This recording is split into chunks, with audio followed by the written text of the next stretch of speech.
Tonight, breaking news, the major Supreme Court ruling strengthening the president's hand involving birthright citizenship. The severe storms as we come on the air, hundreds of flights canceled in the Northeast, and the suspected shark bite at a popular New York beach. First, the U.S. Supreme Court in a 6-3 decision along ideological lines, allowing President Trump to move forward with his plans to change birthright citizenship, ruling that federal judges cannot put nationwide blocks on his executive orders. The president calling it a giant win, and what it means for the rest of his sweeping agenda. And the High Court's other major rulings tonight on parents' rights, Obamacare, and more. The severe weather watch tonight, storms heading east, flash flooding in West Virginia. Officials say 5 inches of rain in less than an hour. The massive highway backup, where the temperatures are surging again tonight. And how a 76-year-old Florida woman survived after her home was lifted, then slammed back down by a tornado. Lee Goldberg with the forecast. A possible shark bite at a popular New York beach. A woman standing in waist-high water, the lacerations on her leg and foot. This video showing a different baby shark on the same beach the same day.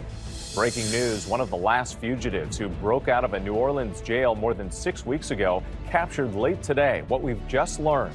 The defense delivering its closing argument in the trial of Sean Diddy Combs, saying the case is not about sex trafficking or racketeering, but a great modern love story and a music mogul's swinger lifestyle. The president of the University of Virginia resigning today under pressure amid an investigation by the Trump administration into the school's DEI efforts. The mystery solved, what we've learned about that fireball streaking across several southern states. And America Strong tonight, the Jeopardy contestant and the game-winning clue that fans are calling the most amazing coincidence in the history of Jeopardy. From ABC News World Headquarters in New York, this is World News Tonight with David Muir. Good evening. It's great to have you with us on this Friday night. I'm Whit Johnson in for David. And we begin with that major ruling from the U.S. Supreme Court, strengthening President Trump's authority in a decision involving birthright citizenship. The 6-3 decision along ideological lines, ruling that federal judges cannot put nationwide blocks on a president's executive orders. Justice Amy Coney Barrett writing for the majority that federal courts do not exercise general oversight of the executive branch. Justice Sonia Sotomayor writing for the justices in dissent that the president's bid to end birthright citizenship makes a solemn mockery of our Constitution. President Trump calling it a big win, making a rare appearance in the White House briefing room today, saying he'll now move forward with his plans to limit birthright citizenship. The Supreme Court ruling may also allow the president to charge ahead on other parts of his agenda. ABC's senior Washington reporter Devin Dwyer leads us off at the Supreme Court. Tonight, the Supreme Court's conservative majority dramatically limiting the ability of federal judges to check presidential power. The 6-3 decision allows President Trump to move forward with plans to end birthright citizenship, which has been law of the land for more than 100 years. This morning, the Supreme Court has delivered a monumental victory for the Constitution, the separation of powers, and the rule of law. Federal judges in 3 states had ruled Trump's order on birthright citizenship blatantly violates the Constitution and Supreme Court precedent, issuing nationwide injunctions blocking the order from taking effect. But today, Justice Amy Coney Barrett, writing for the majority, said those sweeping injunctions went too far and that federal courts do not exercise general oversight of the executive branch. They resolve cases and controversies. I want to thank Justice Barrett, who wrote the opinion brilliantly, as well as Chief Justice Roberts, and Justices Alito, Gorsuch, Kavanaugh, and Thomas. Great people. In a biting dissent, Justice Sonia Sotomayor said the liberal justices would not join so grave an attack on our system of law, saying Trump's bid to end birthright citizenship makes a solemn mockery of our Constitution. The court's decision took no position on whether Trump's executive order is constitutional, though the ruling does let him put it into effect in 30 days. But at the White House today, no explanation of how that would work. Attorney General Pam Bondi deflecting when pressed on how exactly citizenship for newborns across America would be determined. Who would be tasked with actually vetting citizenship? And how, would this be a situation where you have nurses and doctors checking for citizenship of parents, or? This is all pending litigation. It's going to be decided in October. by the Supreme Court, and we'll discuss that after the litigation. But there is currently no litigation before the Supreme Court in October involving birthright citizenship. Still, opponents of Trump's order are vowing to get the issue back before the justices as soon as possible. With the impact of today's decision could be far-reaching. Dozens of federal judges have issued nationwide injunctions against some of President Trump's controversial policies, from layoffs of federal workers to federal funding freezes of foreign aid. Some of those injunctions may now need to be rolled back or lifted entirely. Whit? And Devin, the Supreme Court also issuing several other major rulings today. It sure did. The Supreme Court upheld those popular Obamacare no-cost preventive health care services. The justices also said that parents have a right to remove their children from classrooms when LGBTQ books that violate their religious beliefs are used. And the court, Whit, upheld online age verification for adult websites in an effort to protect children. Whit? All right, Devin Dwyer with that major news from the Supreme Court. We appreciate it. Thank you. We move now to the dangerous weather threat as we come on tonight. Powerful thunderstorms and more than 8,000 flights already canceled or delayed nationwide. Severe weather on the way for parts of the upper Midwest and along the I-95 corridor, including D.C., New York, and New England. And those scorching temperatures rising again in the Northeast. Lee Goldberg with the forecast in just a moment. But first, here's ABC's Stephanie Ramos. Tonight, severe storms battering much of the heartland for a second straight day. More than 750 flights delayed at Chicago airports, dozens more canceled. That system prompting a traffic nightmare overnight on the West Virginia Turnpike. South of Charleston, part of the road closed due to high water. Local officials say they got 5 inches of rain in just 45 minutes. Alex Wilkinson telling us she and her sister Samantha were stuck for 8 hours. When you're stuck, you just make the best of it. And tonight, we're hearing the harrowing story of Deborah Mettler. I had been in what was a family room and stepped out, which was good because it's no longer there at all. An EF1 twister with 90-mile-per-hour winds lifting her Largo, Florida home off the ground, suspending it midair for 15 seconds Wednesday evening while she was inside. Telling our Tampa affiliate WFTS, I didn't realize I was actually up in the air. I was too busy doing somersaults and getting thrashed. And Whit, here in the Northeast, after that extreme heat wave earlier this week, the temperatures are rising again. It will feel like mid-90s tomorrow with a chance of thunderstorms. Whit. Stephanie Ramos, thanks. Let's get right to Chief Meteorologist Lee Goldberg with our New York station WABC. And Lee, you're tracking some dangerous storms hitting right now. Yeah, Whit, that's happening as the heat is moving from the Midwest into the Northeast. Here in the Northeast, our trip back in time to May is coming to an end. We'll warm up over the weekend, but some big storms right now working north of Detroit, just south of Pittsburgh. There's some flood issues from Pittsburgh to Roanoke this evening. A new tornado watch on the western side of that hot high in North Dakota. A severe thunderstorm watch in parts of Nebraska. Now, even though it's comfortable in the Northeast, we have all this heat from Memphis all the way up into the Ohio Valley. See how cool it is in the Northeast? That's going to change big time over the weekend. As that happens, we have storms from New York City, D.C., up to Albany, especially in the late day and evening could be gusty. Another severe threat near Minneapolis, back to Sioux Falls. Now, in terms of the big holiday week of the 4th of July, you know what? No major heat wave, but the heat is from the northern Rockies into the east, cool in the southwest because of the monsoon. Whit? All right, we'll be tracking it. Lee Goldberg, thank you. A woman is recovering tonight from a suspected shark bite at a popular beach on New York's Long Island. She was standing in waist-high water, getting lacerations on her leg and foot. That bite, one of several incidents already this season. Here's ABC's Faith Abubey. Tonight, officials say a sand tiger shark most likely bit a woman in New York's popular Jones Beach on Long Island. The 20-year-old was waist deep in the water at the Central Mall beachfront after 4 p.m. on Wednesday, when authorities say she sustained minor lacerations to her left foot and leg. Nope, that's a shark. This baby shark spotted at Jones Beach that same morning, but not the one believed to have bitten the woman. It's the first suspected shark bite in the New York City area since 2023, when a swimmer was seriously injured at Rockaway Beach. Sand tiger sharks can grow up to 10 feet long and 350 pounds. The sharks, known to frequent the waters around Long Island in the summer, but are not aggressive towards humans unless they're threatened. Something hard bit me, and then and tried to take me away. Just 2 weeks ago, a shark nearly biting off 9-year-old Leah Lendo's hand as she snorkeled off Florida's Gulf Coast. X-rays showing the damage. Doctors using blood vessels from her leg to restore blood flow to her hand. And when New York officials say they suspended swimming shortly after that incident and used drones on the beachfront to search for dangerous marine life, but found no threats, the beach has since reopened back to the public. Whit. Faith Abubey, thank you. And breaking news we're following tonight, a 9th inmate who escaped from a New Orleans jail has now been caught. Let's get right to Eva Pilgrim. And Eva, what more are you learning? Well, that breaking news just coming in. Authorities saying they have captured Antoine Massey after 6 weeks on the run. This is the moment Massey and 9 other inmates escaped on May 16th, seen running out of the New Orleans jail. Their disappearance was not noticed for several hours. 33-year-old Massey was found today at a home in New Orleans. He was in jail for domestic abuse battery involving strangulation as well as theft of a motor vehicle.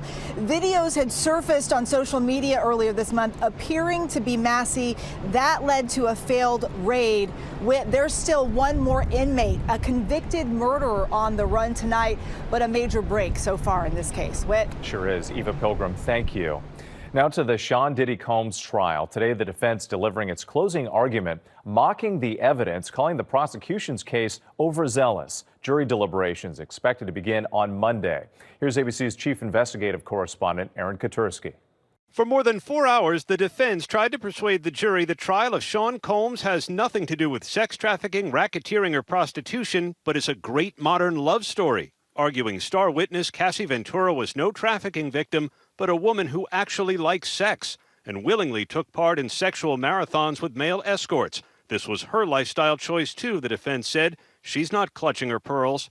The defense mocked the government's case, referencing the searches of Combs's Miami and Los Angeles homes that turned up baby oil, lubricant, drugs, high heels, and guns. They found the baby oil. They found the Astroglide, the defense said in a sarcastic tone. The only crime scene is your private sex life. The defense argued Combs was no racketeering kingpin, casting doubt on the alleged crimes of arson, drug possession, and bribery. This is his personal life. It's not about an enterprise. The defense asking jurors to summon the courage to acquit Sean Combs. He sits there innocent. Return him to his family. But prosecutors pushed back, telling jurors in their rebuttal not to let Combs blame victims and the government for his lies, his threats, and his violence. Jurors went home for the weekend. They'll be back here on Monday for the judge's instructions and to begin deliberating the charges that could send Sean Combs to prison for life. Aaron Katursky, thank you. Next tonight, a university president has resigned under pressure from the Trump administration. University of Virginia President James Ryan stepping down today over the school's efforts on DEI policies. Here's ABC's senior political correspondent, Rachel Scott. After months of pressure from the Trump administration over diversity, equity, and inclusion initiatives, tonight the president of the University of Virginia announcing he will resign rather than battle the federal government. James Ryan writing, "I'm inclined to fight for what I believe in, and I believe deeply in this university, but I cannot make a unilateral decision to fight the federal government in order to save my own job." The Trump administration has launched a series of investigations into universities, including a probe at UVA over its DEI efforts. Sources tell ABC News the Justice Department demanded Ryan step down as a condition to settle that ongoing investigation. Protests on campus today in support of Ryan. Virginia's Democratic senators outraged. The fact that the federal government would get in and decide that it should micromanage who the president of UVA is just frankly shocking. This is the latest flashpoint in the Trump administration's showdown with universities, cutting more than $2 billion in grants to Harvard after it refused to comply with the president's demands. Tonight, Ryan acknowledging the pressure from the federal government, saying he did not want to put funding or jobs at risk. Tonight in a statement, the White House says DEI has no place in our country, saying that any university president that fails to comply will be met with the full force of the federal government. Rachel Scott, our thanks to you tonight. The so-called Big Beautiful Bill is hitting a big roadblock now. The bill includes a package of tax cuts, military and border security spending. Senate Republicans are now forced to rewrite key sections after they were tossed out by the Senate's nonpartisan rule keeper. President Trump has given the bill a self-imposed July 4th deadline to pass. To Wall Street and stocks surging today. The S&P and NASDAQ composite each up more than half a percentage point, hitting record highs. The Dow up 1 percentage point. A roller coaster day for investors, with numbers taking a dip after the president announced halting trade talks with Canada, then rising again to a strong close. There is still much more ahead on World News Tonight this Friday. Amazon founder Jeff Bezos tying the knot, the A-list guest list, and the stunning amount of money being dropped around Venice. Plus, the mystery appears to be solved, that huge fireball lighting up the sky and loud booms. NASA now weighing in about what caused it. Next tonight, the mystery appears to be solved about that fireball seen across the southeast. NASA now confirming it was a meteor weighing a ton, first spotted nearly 50 miles over Georgia when it disintegrated. The meteor unleashed energy equal to 20 tons of TNT, causing loud booms heard for miles. Small pieces believed to be debris falling to the earth. Only some minor damage reported, but no injuries. When we come back, a passing to note, an actor from a popular TV show in the 80s. To the Index now, a man accused of kicking a Customs and Border Patrol dog at the airport has been kicked out of the country. Investigators say the dog, Freddie, was kicked while inspecting a bag for contraband at Dulles Airport. CBP saying that man's luggage had more than 100 pounds of prohibited meat and produce. The man from Egypt was arrested, fined, and sent home. Freddie suffered contusions to his rib area, but will make a full recovery. Wedding bells for Amazon founder Jeff Bezos and Lauren Sánchez. Vogue releasing a digital cover of Sánchez in her dress immediately after they got married. A star-studded guest list, including Oprah Winfrey and Kim Kardashian. Despite some protests, the Venice deputy vice mayor telling us the nuptials could bring up to $35 million to the region. And we have a passing to note tonight. Actor Rick Hurst rose to stardom playing Deputy Cletus Hogg on the Dukes of Hazzard. He started acting at the age of 5, and once in a radio interview, he said he did 146 national commercials in just 2 years. Hurst was 79. Still ahead, the incredible contestant coincidence during Final Jeopardy. It's never happened before. Finally tonight, Final Jeopardy and the contestant coincidence. This is Jeopardy! 41 seasons of Jeopardy! But what you're about to see has never happened before. What fans are now calling the most amazing coincidence in the history of Jeopardy. From Denver, Colorado, Emily Crow. Right away, Emily on a hot streak. Emily. What is Arizona? Right. What is the Hunger Games? Right. What is Aquamarine? That's right. And she kept going. Who is Eliza Schuyler? That's right. What is Sons of Liberty? Correct. Who is Tennyson? Yes. Emily way ahead, leading into Final Jeopardy. And then... let's take a look at the clue. The final clue. In 1896, the Vassar-educated wife of this man wrote, "Thousands of dollars may be paid for a copy of Shakespeare."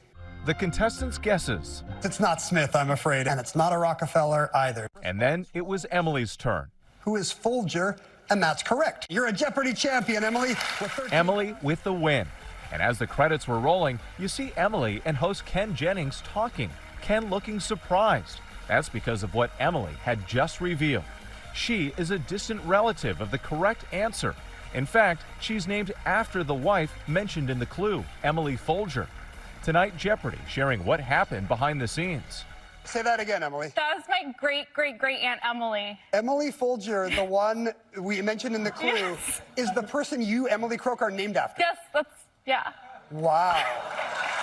And joining us tonight, Emily on the moment. Nothing could have prepared me for the moment of seeing a Final Jeopardy clue about my family. It was the most out-of-body experience of my life. Emily sharing these family photos with us. Emily with her mother, Emily Folger's great-great-niece, and Emily's grandmother, also named Emily. Tonight, Emily and her message. Needless to say, I am still processing the weirdest coincidence of my life. Thank you to Jeopardy, the Jeopardy community, and everyone out there who loves learning and exploring the world around us. Oh, we just love that moment. I'm Whit Johnson in New York. Thank you so much for watching. Good night. David Muir, the most watched newscast in America. And now, ABC's World News Tonight has won the Emmy for Best Live News Program for the 3rd year in a row. Thank you for making World News Tonight with David Muir, America's most watched newscast.